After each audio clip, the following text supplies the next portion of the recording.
ನಮಸ್ತೆ ಶ್ರೀ ವಾರಾಹಿ 1212 ಟ್ಯಾರೋ ಚಾನಲ್ಗೆ ಸ್ವಾಗತ.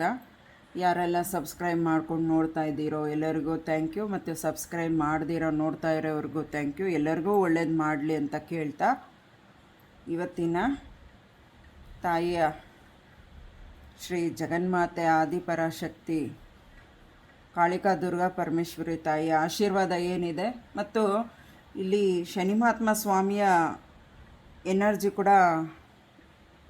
ಕನೆಕ್ಟ್ ಆಗ್ತಿದೆ.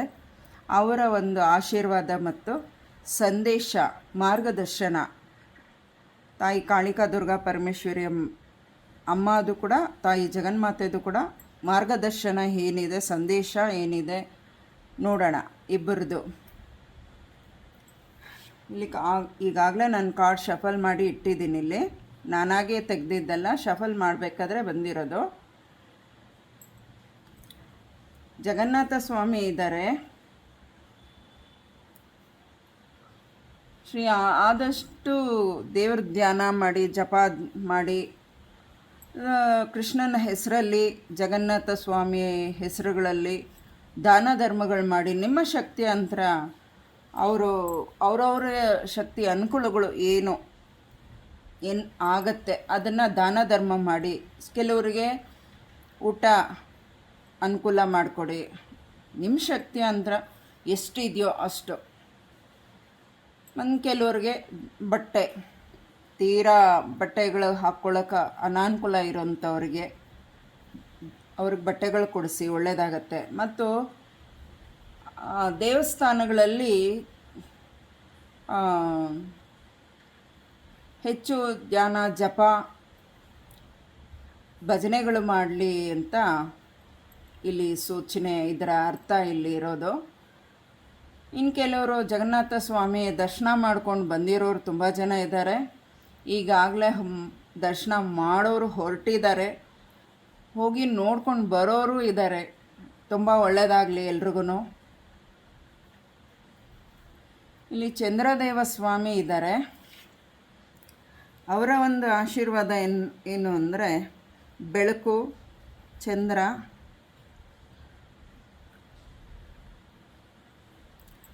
ತುಂಬ ಒಳ್ಳೆಯ ಸೂಚನೆ. ಬೆಳಕು ಮತ್ತು ಚಂದ್ರ ಬಂದರೆ ತುಂಬ ಒಳ್ಳೆಯ ಸೂಚನೆ, ಒಳ್ಳೆಯ ಆಶೀರ್ವಾದ ಅಂತ ಹೇಳ್ತಾ, ನವಗ್ರಹಗಳಲ್ಲಿ ಹೆಚ್ಚು ಕೆಲವರಿಗೆ ದೋಷಗಳಿರುತ್ತಲ್ಲ, ಅದರಲ್ಲಿ ಕೆಲವರು ನವಗ್ರಹಗಳಲ್ಲಿ ಚಂದ್ರದೇವರಿಗೆ ಏನು ಹೇಳ್ತಾರೆ, ನವಗ್ರಹಗಳಲ್ಲಿ ಶಾಂತಿ ಮಾಡಿಸಿ, ಒಂದು ಅರ್ಚನೆ ಮಾಡಿಸಿ ಅಂತೆಲ್ಲ ಹೇಳ್ತಾರಲ್ಲ. ನೀವು ಸಿಂಪಲ್ ಮಾಡ್ಬೋದು. ಅರ್ಚನೆ ಒಂದು ಮಾಡಿಸಿ, ನಿಮ್ಮ ರಾಶಿ ತಕ್ಕಂಗೆ ಯಾವ್ಯಾವ ದೇವರು ಬರ್ತಾರೋ ಆಯಾ ದೇವರಿಗೆ ಮಾಡಿಸ್ಬೋದು. ಹಂಗಂದ್ಬಿಟ್ಟು ಬೇರೆ ನವಗ್ರಹಗಳ ದೇವರುಗಳಲ್ಲಿ ಇನ್ನೊಬ್ಬರಿಗೆ ಮಾಡಿಸ್ಬಾರ್ದು, ಇವ್ರಿಗೆ ಮಾಡಿಸ್ಬೇಕು ಅನ್ನೋದು ಆ ಥರ ಅಲ್ಲ. ಅದರಲ್ಲಿ ಇವಾಗ ಇಲ್ಲಿ ಚಂದ್ರದೇವ ಬಂದಿರೋದ್ರಿಂದ ಅವರಿಗೆ ಒಂದು ಅರ್ಚನೆ ಮಾಡಿಸ್ಬೋದು, ಮತ್ತು ಅಭಿಷೇಕ ಒಂದು ಮಾಡಿಸ್ಬೋದು. ಇವರಿಗೆ ಸಂಬಂಧಪಟ್ಟಂಥ ಪೂಜೆಗಳು ಸಣ್ಣ ಪುಟ್ಟದಲ್ಲಿ ಮಾಡಿಕೊಂಡ್ರೆ ದೊಡ್ಡ ದೊಡ್ಡ ತೊಂದರೆಗಳಿರೋದು ನಿವಾರಣೆ ಆಗ್ತಾ ಬರುತ್ತೆ. ಈ ಚಂದ್ರದೇವರ ಸ್ವಾಮಿಯ ಆಶೀರ್ವಾದ ಇದೆ. ಯಾರೆಲ್ಲ ತಾವರೆ ಹೂವು ಬೆಳಿಬೇಕು ಅಂದ್ಕೊಂಡಿದ್ದೀರಾ, ಬೆಳೀರಿ. ತುಂಬ ಒಳ್ಳೆ ದುಡ್ಡು ಆಗುತ್ತೆ. ಮತ್ತು ಆ ಒಂದು ಹೂವು, ತಾವರೆ ಹೂವು ದೇವರುಗಳಿಗೆ ಹೋಗಿ ಸೇರೋದ್ರಿಂದ ಆ ಒಂದು ಬ್ಲೆಸ್ಸಿಂಗ್ ಕೂಡ ನಿಮಗೆ ಹೆಚ್ಚಾಗಿ ಸಿಗುತ್ತೆ. ಮಾಡಿ ಅಂತಿದೆ. ಮತ್ತು ಇಲ್ಲಿ ಸಮುದ್ರ ನೀರು ಥರ ಅಲೆ ಹೊಡಿತಾ ಇದೆ, ಭಯಾನಕ ಮಳೆನೂ ಆಗುತ್ತೆ. ಸಮುದ್ರದ ಮೇಲೆ ಯಾರು ಪ್ರಯಾಣ ಹೋಗ್ತಿದ್ದೀರಾ ಅದನ್ನು ಸ್ವಲ್ಪ ಪೋಸ್ಟ್ಪೋನ್ ಮಾಡಿ. ಸ್ವಲ್ಪ ದಿವಸ ಈ ಮಳೆಗಾಲ ಕಡಿಮೆ ಆಗೋವರೆಗೂ ಸಮುದ್ರದ ಮೇಲೆ ಪ್ರಯಾಣ ಮಾಡೋದನ್ನು ನಿಲ್ಲಿಸಿ. ಅದೆಲ್ಲ ಮಳೆಗಾಲ ಕಮ್ಮಿ ಆದಮೇಲೆ ನೀವು ಪ್ರಯಾಣ ಮಾಡ್ಬೋದು. ಮತ್ತು ಚಂದ್ರದೇವರ ಆಶೀರ್ವಾದ ಎಲ್ರಿಗೂ ಇದೆ, ಒಳ್ಳೆಯದಾಗತ್ತೆ.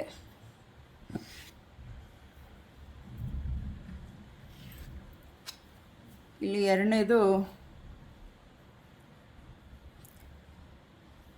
ಗೋಪಾಲ. ಕೃಷ್ಣ ಎಂದರೆ ಗೋಪಾಲ. ಎಷ್ಟೋ ಹೆಸರುಗಳು ಕೃಷ್ಣನಿಗಿದೆ. ಇಲ್ಲಿ ಹಸುಗಳಿಗೆ ಅಧಿಪತಿ ಯಾರು? ಕೃಷ್ಣ, ಗೋಪಾಲ, ವಾಸುದೇವ, ಬೆಣ್ಣೆ ಕೃಷ್ಣ, ಏನೇನೋ ಮುದ್ದು ಕೃಷ್ಣ, ಮುಕುಂದ ಕೃಷ್ಣ, ಮಾಧವ ಕೃಷ್ಣ, ಸುಮಾರು ಹೆಸರುಗಳು ಇದೆ ಅಲ್ವಾ. ಆ ರೀತಿ ಇಲ್ಲಿ ಕೃಷ್ಣನ ಸಂದೇಶ ಏನಿದೆ, ಕೊಳಲು ಇಟ್ಕೊಂಡು ಅದನ್ನು ಕಲಿತಾರಲ್ಲ, ಸಂಗೀತ ಪಿಳ್ಳಂಗೋವಿದು, ಅದನ್ನು ಅಭ್ಯಾಸ ಮಾಡ್ತಾ ಇರೋರಿಗೆ ಯಶಸ್ಸು ಸಿಗುತ್ತೆ. ಕೃಷ್ಣನ ಆಶೀರ್ವಾದ ಇದೆ. ಕೃಷ್ಣನಿಗೆ ಇಷ್ಟಪಟ್ಟಿರುವಂಥ ಕೆಲಸಗಳು ಯಾರೇ ಮಾಡಿದ್ರೂ ಕೃಷ್ಣನಿಗೆ ತೃಪ್ತಿ ಆಗುತ್ತೆ, ಸಂತೋಷ ಆಗುತ್ತೆ, ಅವರಿಗೆ ಇನ್ನಷ್ಟು ಹೆಚ್ಚು ಆಶೀರ್ವಾದ ಸಿಗುತ್ತೆ. ಇಲ್ಲಿ ನೋಡಿ, ಸ್ವಾಮಿಗೆ ತುಂಬ ಖುಷಿ ಇದೆ, ಕೃಷ್ಣನಿಗೆ, ಗೋಪಾಲನಿಗೆ. ಏಕೆಂದರೆ ಇಲ್ಲಿ ಸಂಗೀತ ಕಲಿಯೋರು ಪಿಳ್ಳಂಗೋವಿಯಲ್ಲಿ ಅದು ತುಂಬ ಶ್ರದ್ಧೆ ಇಟ್ಟು ಕಲಿಯುವಂಥದ್ದು ವಿದ್ಯೆ ಅದು. ಹಾಗಾಗಿ ಈ ಕೈಯಲ್ಲೊಂದಿದೆ, ಈ ಕಡೆ ಒಂದು ಕೈಯಲ್ಲೊಂದಿದೆ, ಎರಡು ಇಟ್ಕೊಂಡಿದ್ದಾರೆ. ಅವರು ಖುಷಿ ಪಡ್ತಿದ್ದಾರೆ. ಈ ಸಂಗೀತ ಪಿಳ್ಳಂಗೋವಿ ಸಂಗೀತದ್ದು ಯಾರು ಕಲಿತಾ ಇದ್ದಾರೆ ಅವರಿಗೆ ಒಳ್ಳೆ ಮಾರ್ಗದರ್ಶನ ಇದೆ, ಒಳ್ಳೆ ಹೆಸರು ಪಡಿತೀರಾ ಅಂತ ಇದೆ. ಮತ್ತು ಯಾರೆಲ್ಲ ಹಸುಗಳು ಸಾಕ್ತಾ ಇದ್ದೀರಾ ಅವರಿಗೆ ಸಾಕಕ್ಕೆ ಒಂದು ವೇಳೆ ಆಗಲಿಲ್ಲ ಅನ್ನೋ ಪಕ್ಷಕ್ಕೆ ಎಲ್ಲಾದರೂ ಆಶ್ರಮಗಳು, ದೊಡ್ಡ ದೊಡ್ಡ ಆಶ್ರಮಗಳಿದೆ, ಅವ್ರು ಸಾಕೋತಾರೆ, ಅಲ್ಲಿ ಬಿಟ್ಬಿಡಿ. ನಿಮಗೆ ಆಗಲಿಲ್ಲ ಅನ್ನೋ ಪಕ್ಷಕ್ಕೆ ಅಲ್ಲಿ ಬಿಟ್ಬಿಡಿ, ಅವರು ಚೆನ್ನಾಗಿ ನೋಡ್ಕೋತಾರೆ.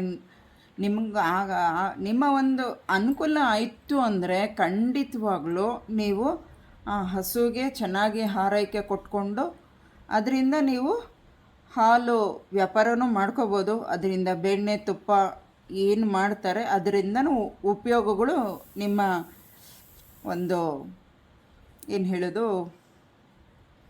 ನಿಮ್ಮ ಜೀವನಕ್ಕೆ ವ್ಯಾಪಾರಕ್ಕೂ ಅನುಕೂಲಗಳು ಆಗುತ್ತೆ. ಹಾಗಾಗಿ ಇದನ್ನು ಮಾಡಿರಿ ಅಂತ ಇದೆ. ಮತ್ತು ಇಲ್ಲಿ ಕೂಡ ಕೃಷ್ಣ ತಾವರೆ ಹೂ ಇಟ್ಕೊಂಡಿದ್ದಾರೆ. ಕೃಷ್ಣನಿಗೆ, ಗೋಪಾಲ ಕೃಷ್ಣನಿಗೆ ದೇವಸ್ಥಾನದಲ್ಲಿ ತಾವರೆ ಹೂವು ಸಮರ್ಪಿಸಿ. ನೀವೆಲ್ಲಾದರೂ ಹೋಗ್ತೀರಲ್ಲ ಕೃಷ್ಣನ ದೇವಸ್ಥಾನ ನೋಡಿದಾಗ ಕೃಷ್ಣನಿಗೆ ಇಷ್ಟವಾದದ್ದು ನವಿಲ್ಗರಿ, ಮತ್ತು ನೋಡಿ ಇಲ್ಲಿ 2 ನವಿಲ್ಗರಿ ಇಟ್ಕೊಂಡಿದ್ದಾರೆ. ನವಿಲ್ಗರಿ ಮತ್ತು ತಾವರೆ ಹೂವು ಕೊಟ್ಬಿಟ್ಟು ಪ್ರೇಯರ್ ಮಾಡ್ಕೊಂಡು ಬನ್ನಿ. ಹಾಗೆ ಸ್ವಾಮಿಗೊಂದು ಅರ್ಚನೆ ಮಾಡಿಸ್ಕೊಂಡು ಬನ್ನಿ. ನಿಮ್ಮ ಜೀವನದಲ್ಲಿ ಎಲ್ಲ ಶುಭ ಆಗತ್ತೆ. ಅವ್ರಿಗೆ ಇಷ್ಟವಾದದ್ದನ್ನು ನೈವೇದ್ಯ ಏನು, ಅವಲಕ್ಕಿ ನೈವೇದ್ಯ ಸಮರ್ಪಣೆ ಮಾಡಿ ನಿಮಗೆ ಇಷ್ಟಾರ್ಥ ಕೆಲಸಗಳೆಲ್ಲ ನೆರವೇರುತ್ತೆ ಅಂತ ಇಲ್ಲಿ ಇದೆ. ಮೂರನೇದೇನು, ಆಂಜನೇಯ ಬಂದಿದ್ದಾರೆ ನೋಡಿ. ಆಂಜನೇಯ ಒಂದು ಕೈಯಲ್ಲಿ ಗದೆ ಹಿಡ್ಕೊಂಡು ಯುದ್ಧಕ್ಕೆ ನಿಂತಿದ್ದಾರೆ. ಎದೆಯಲ್ಲಿ ಸೀಳಿ ರಾಮ ಸೀತೆ ಇದ್ದಾರೆ ನೋಡ್ರಿ ಇಲ್ಲಿ ಅಂತ ತೋರಿಸ್ತಾ ಇದ್ದಾರೆ. ಮತ್ತು ಅವರು ಮುಖದಲ್ಲಿ ಸ್ವಲ್ಪ ಕೋಪ. ಯಾರು ರಾಮ ಸೀತೆ ಮತ್ತು ಆಂಜನೇಯನ ಆರಾಧನೆ ಮಾಡ್ತಾ ಇದ್ದಾರೋ ಅವರಿಗೆ ಯಾರಿಗಾದರೂ ತೊಂದರೆ ಕೊಟ್ಟರೆ ಶತ್ರುಗಳು ಖಂಡಿತವಾಗ್ಲೂ ಇಲ್ಲಿ ನೋಡಿ ಬೆಂಕಿ ಉರಿತಾ ಇದೆ. ಆ ರಾಕ್ಷಸರನ್ನೆಲ್ಲ ಸಂಹಾರ ಮಾಡಿ ನಾನಿದ್ದೀನಿ ಅಂತ ಇಲ್ಲಿ ತೋರಿಸುವಂಥ ದರ್ಶನ ಆಯ್ತಾ. ಸ್ವಲ್ಪ ಆದಷ್ಟು ಒಳ್ಳೆ ಮಾರ್ಗನ ಕಲೀರಿ. ತುಂಬ ಜನ ಅವ್ರ ಪಾಡಿಗೆ ಅವ್ರು ಇದ್ರೂ ನೀವು ಬಿಡಲ್ಲ. ತುಂಬ ಏನೋ ನೀವೇ ಡಿಸೈಡ್ ಮಾಡಿಬಿಡ್ತೀರಾ, ಅವ್ರು ಹಂಗೆ ಇವ್ರು ಹಿಂಗೆ ಅಂತ. ಅದನ್ನು ಬಿಡಿ. ಅವ್ರ ಜೀವನ ಅವ್ರು ಹೆಂಗೋ ಸೈಲೆಂಟಾಗಿರ್ತಾರೋ, ಆರ್ಭಟ ಮಾಡ್ತಾರೋ, ಕೂಗಾಡ್ತಾರೋ, ಗಲಾಟೆ ಮಾಡ್ಕೋತಾರೋ, ಇಲ್ಲ ಸೈಲೆಂಟಾಗಿ ಅವ್ರವ್ರ ಕೆಲಸ ನೋಡ್ಕೊಂಡು ಅವ್ರು ಇರ್ತಾರೋ, ಅದನ್ನು ಬಿಡಿ. ನೀವೇನು ಮಾಡ್ತಿದ್ದೀರಾ? ಏನು ಮಾಡ್ತಿಲ್ಲ. ಬರೀ ಇಲ್ಲಿ ಜಗಳಕ್ಕೆ ಏನು ದಾರಿ ಬೇಕೋ ಅದನ್ನು ನೀವು ಎಷ್ಟು ಬೇಕೋ ಅಷ್ಟು ದಾರಿ ಮಾಡ್ಕೋತಾ ಇದ್ದೀರಾ. ತಪ್ಪುಗಳಿಗೆ ಎಷ್ಟು ಅವಕಾಶ ಮಾಡ್ಕೋಬೇಕೋ ಮಾಡ್ಕೋತಾ ಇದ್ದೀರಾ. ಇವಾಗ ಗೊತ್ತಾಗಲ್ಲ, ಇವಾಗ ತಪ್ಪು ಮಾಡುವಾಗ ಗೊತ್ತಾಗಲ್ಲ. ಮುಂದೊಂದು ದಿನ ಕಾಲ ಕೂಡಿ ಬಂದಾಗ ಸಮಯ ಹೀಗೆ ಇರಲ್ಲ, ಕಾಲಚಕ್ರ ಮತ್ತೆ ಬರುತ್ತೆ ಅಂತ ಏನೋ ಹೇಳ್ತಾರಲ್ಲ, ಆ ರೀತಿ ಮತ್ತೆ ನಿಮ್ಮ ಕಡೆ ತಿರುಗಿದಾಗ ಯಾವ ದೇವರು ಬಂದು ಕ್ಷಮಿಸೋಕ್ಕೆ ಸಾಧ್ಯನೇ ಇಲ್ಲ. ಇಲ್ಲ ನಾನು ತಪ್ಪಾಯಿತು, ನಾನು ತಿದ್ಕೋತೀನಿ, ನನ್ನ ಕೈ ಹಿಡಿದ್ಬಿಡು ಭಗವಂತ, ಕ್ಷಮಿಸ್ಬಿಡು ಭಗವಂತ, ಮನ್ನಿಸು ಅಂತ ಕೇಳ್ಕೊಂಡ್ರು ಸಹ ಈಗಾಗಲೇ ಸುಮಾರು ಅವಕಾಶಗಳು ನೀನು ಕೊಟ್ಟಿದ್ದೀನಿ. ಈಗ ನಾನೇನಂತ ಕೊಡಲಿ? ನಿನ್ನ ಹೇಗೆ ನಾನು ಕ್ಷಮಿಸಿ ಬಿಟ್ಟರೆ ಮತ್ತೆ ನೀನು ತಪ್ಪು ಮಾಡಲ್ಲ ಅನ್ನೋದು ಏನು ಗ್ಯಾರಂಟಿ ಅನ್ನೋ ರೀತಿಯಲ್ಲಿ ಇಲ್ಲಿ ಸ್ವಾಮಿಗೆ ಕೋಪದಲ್ಲಿ ಇದರ ಅರ್ಥ ಇಲ್ಲಿದೆ. ಸ್ವಲ್ಪ ಆದಷ್ಟು ನಿಮಗಿಷ್ಟ ಇಲ್ವಾ ಬೇರೆಯವ್ರ ಹತ್ರ ಮಾತಾಡೋಕ್ಕೆ? ಬಿಟ್ಬಿಡಿ. ಬೇರೆಯವರ ವಿಚಾರ ತಗೊಂಡು ಅದನ್ನು ಕೆಣಕಿ ಅಲ್ಲೊಂದು ಗಲಾಟೆ ಮಾಡಿಕೊಂಡು ಅದೆಂಥದ್ದೋ ಕೆಟ್ಟದೋ ಮಾಡಿಕೊಂಡು ಏನಕ್ಕೆ ಬೇಕು? ನಾವು ಬಂದಿರೋದು ನಾವು ಹುಟ್ಟು ಬಂದಿಲ್ಲ. ಪ್ರಕೃತಿ ನಮ್ಮ ಕೈಯಲ್ಲಿಲ್ಲ, ಕಾಲ ನಮ್ಮ ಕೈಯಲ್ಲಿಲ್ಲ, ಊಟ ತಿಂಡಿ ನಮ್ಮ ಕೈಯಲ್ಲಿಲ್ಲ. ಇದು ಎಲ್ಲರಿಗೂ ಗೊತ್ತಿರೋದೆ, ಎಲ್ರಿಗೂ ಗೊತ್ತಿರೋದು. ಅದನ್ನೇನು ನಾನು ಎಕ್ಸ್ಟ್ರಾ ಹೇಳ್ತಾ ಇಲ್ಲ, ಹೆಚ್ಚಾಗಿ ಹೇಳೋದಿಲ್ಲ. ಆದರೆ ಅದನ್ನು ಒಂದು ಕ್ಷಣ ಮರೆತು ತಪ್ಪುಗಳು ಮಾಡೋರು ತುಂಬ ಜನ ಇದ್ದಾರೆ. ಇದು ಯಾರಿಗೆ ಅಂತ ಗೊತ್ತಿಲ್ಲ. ಇದನ್ನು ನಾನು ಹೇಳ್ತಾ ಇಲ್ಲ, ಇಲ್ಲಿ ಹೇಳಿಸ್ತಿದ್ದಾರೆ. ನಂಬೋದು ಬಿಡೋದು ನಿಮಗೆ ಬಿಟ್ಟಿದ್ದು. ಸ್ವಾಮಿ ಇಲ್ಲಿ ಯಾರು ಅವ್ರನ್ನ ತುಂಬ ಅವರನ್ನ ಆರಾಧನೆ ಮಾಡ್ತಾ ಇದ್ದಾರೆ, ಆಂಜನೇಯ ಸ್ವಾಮಿನಾಗಲಿ ರಾಮ ಸೀತೆನಾಗಲಿ ಆರಾಧನೆ ಅವರು ಇವರ ಭಕ್ತರಾಗಿರೋರನ್ನ ಕೆಣಕಿದ್ರೆ ಪ್ರಳಯಾಂತಕ, ಖಂಡಿತ ಪ್ರಳಯಾಂತಕ. ನೋಡ್ತಿದ್ದೀರಾ ಇಲ್ಲಿ ಪ್ರಳಯಾಂತಕ. ಬೇಕಾ ನಿಮಗೆ? ಆದಷ್ಟು ತಪ್ಪನ್ನು ತಿದ್ದುಕೊಂಡು ನಿಮ್ಮ ಪಾಡಿಗೆ ನೀವಿರೋದು ಕಲೀರಿ.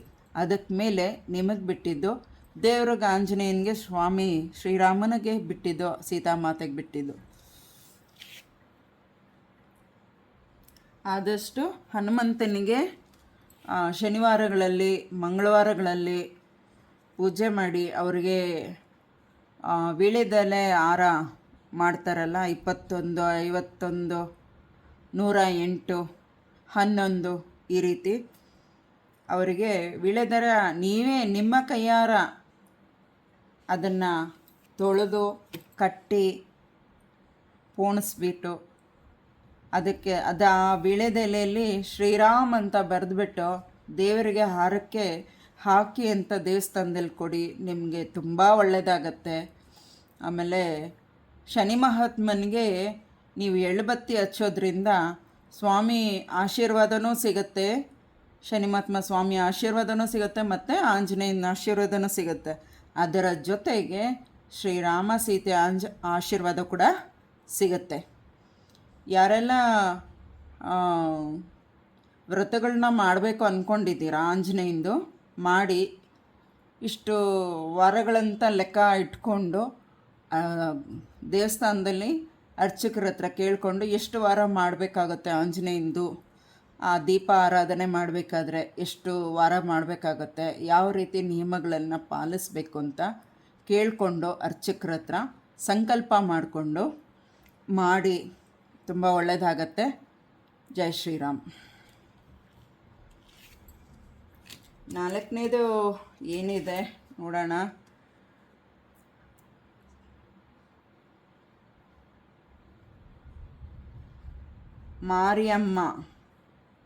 ಮಾರಿಯಮ್ಮ ಬಂದಿದ್ದಾರೆ ಮತ್ತು ಗಾಯತ್ರಿ ದೇವಿ ಬಂದಿದ್ದಾರೆ.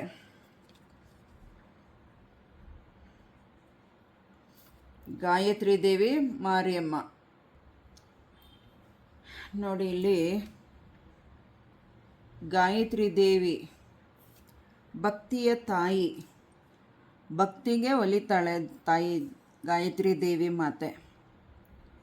ಪ್ರೀತಿಯಿಂದ ತಾಯಿನ ಸಂತೋಷವಾಗಿ ಬಾಮ್ಮ ನಮ್ಮ ಮನೇಲಿ ಇದ್ದು ನೀನು ಆಶೀರ್ವದಿಸು, ನಮ್ಮ ಕೆಲಸ ಕಾರ್ಯಗಳೆಲ್ಲ ಅಡೆತಡೆ ಆಗಿದೆ, ಗಾಯತ್ರಿ ದೇವಿಗೆ ಒಂದು ಶ್ಲೋಕ ಪಾರಾಯಣ ಮಾಡಿ 108 ಶ್ಲೋಕಗಳು, ಮತ್ತು ಆಕೆಗೆ ಮನೆಯಲ್ಲಿ ಅಂದರೆ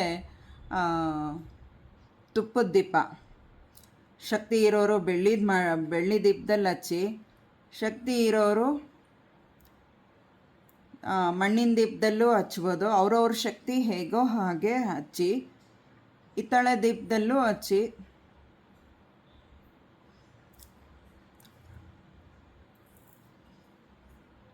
ಆದಷ್ಟು ದೇವ್ರಿಗೆ ಯಾವ ದೀಪದಲ್ಲಿ ಹಚ್ಚಿದ್ರೂ ಸ್ವೀಕರಿಸ್ತಾರೆ.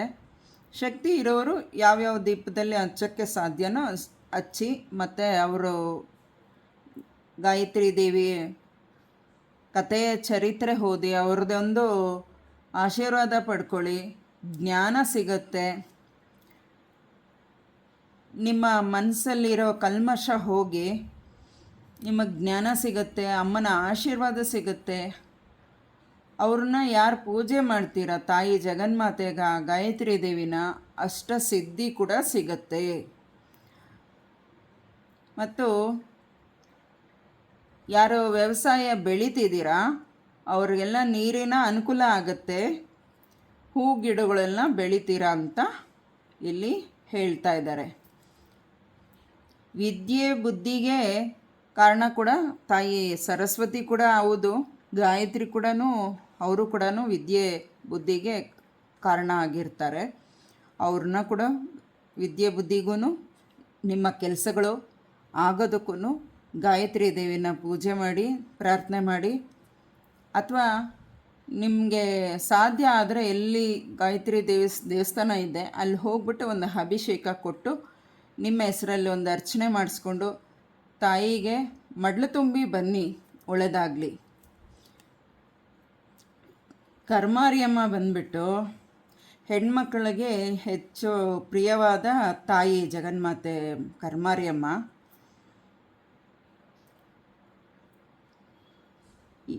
ಯಾರೆಲ್ಲ ಅಮ್ಮನ್ನ ಆರಾಧನೆ ಮಾಡ್ತಿದ್ದೀರೋ ಎಲ್ಲರಿಗೂ ಒಳ್ಳೇದು ಮಾಡುತ್ತೆ ನೋಡಿ.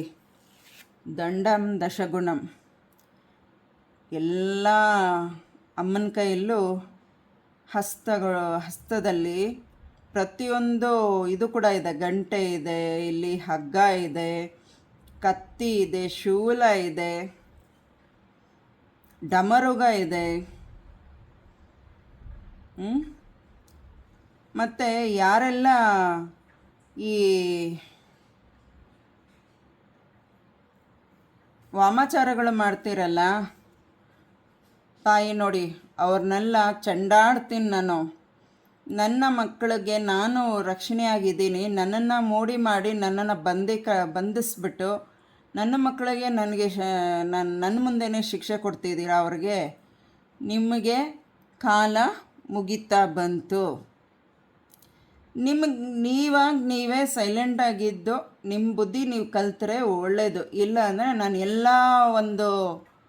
ನನ್ನ ಬುದ್ಧಿ ಏನಿದೆ ಅದನ್ನೆಲ್ಲ ಉಪಯೋಗಿಸಿ ನಿಮಗೆ ದಂಡಂ ದಶಗುಣಂ ಬುದ್ಧಿ ಕಲಿಸ್ಬೇಕಾಗತ್ತೆ ಅಂತ ಇಲ್ಲಿ ಅಮ್ಮ ಹೇಳ್ತಾ ಇದ್ದಾರೆ. ಆದಷ್ಟು ತಾಯಿಗೆ ಶರಣು ಆಗೋದು ಪ್ರಯತ್ನ ಮಾಡಿ.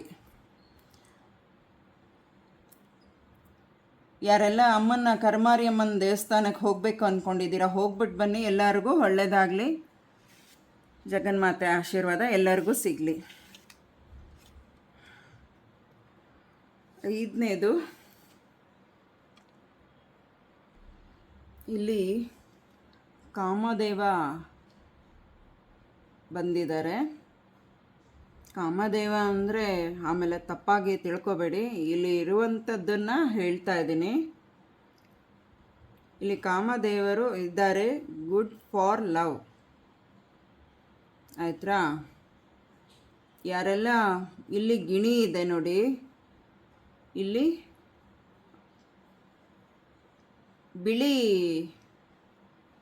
ಬಿಳಿ ನವಿಲು ಇದೆ. ಇಲ್ಲಿ ಗಿಣಿ ಇದೆ, ಇಲ್ಲಿ ಬಿಳಿ ನವಿಲಿದೆ. ಯಾರೆಲ್ಲ ಕಬ್ಬು ಬೆಳೀತಾ ಇದ್ದೀರಾ, ಆ ಕಬ್ಬು ವ್ಯಾಪಾರ ಚೆನ್ನಾಗಾಗತ್ತೆ, ಒಳ್ಳೆ ಬೆಳೆ ಬೆಳಿತೀರಾ ಅಂತ ಇಲ್ಲಿ ಹೇಳ್ತಾ ಇದ್ದಾರೆ. ಯಾರೆಲ್ಲ ಪ್ರೀತಿ ವಿಚಾರದಲ್ಲಿ ಇಷ್ಟಪಡ್ತಾ ಇದ್ದಾರೋ, ಅಂದರೆ ಲವ್ ಮಾಡ್ತಾ ಇರೋರು, ಮದುವೆ ಆಗೋಕ್ಕೆ ಇರೋರು, ಇವ್ರಿಗೆಲ್ಲರಿಗೂ ಕಾಮಧೇನು ಸ್ವಾಮಿ ಆಶೀರ್ವಾದ ಇದೆ ಅಂತ ಅವರಿಗೆ ಎಲ್ಲರಿಗೂ ಇದೆ. ಇದರಲ್ಲಿ ಇರೋಂಥದ್ದನ್ನು ಹೇಳ್ತಿದ್ದೀನಿ. ಸ್ವಾಮಿಯ ಆಶೀರ್ವಾದ ಎಲ್ರಿಗೂ ಸಿಗಲಿ ಅಂತ ಕೇಳ್ಕೊತೀನಿ. ಮತ್ತು ಮುಖ್ಯವಾಗಿ ಹೇಳಬೇಕಂದ್ರೆ ಇಲ್ಲಿ ಕಬ್ಬಿನ ಬೆಳೆ ಚೆನ್ನಾಗಿ ಬೆಳೀತಾರೆ ಅನ್ನೋದು ಇಲ್ಲಿ ಹೇಳ್ತಾ ಇದ್ದಾರೆ. ಆರನೇದೇನಿದೆ ಅಂದರೆ